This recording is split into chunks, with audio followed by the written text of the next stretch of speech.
Go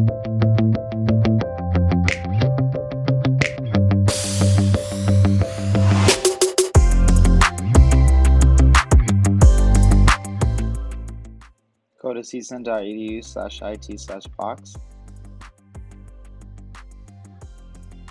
Then you will log in using your CSUN portal information.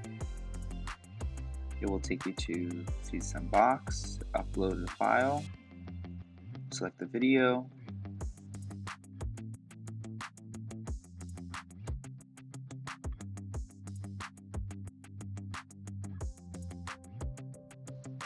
once it is uploaded successfully, you will hover over the video and select share. Then you want to make sure to invite MIC clubs at csun.edu.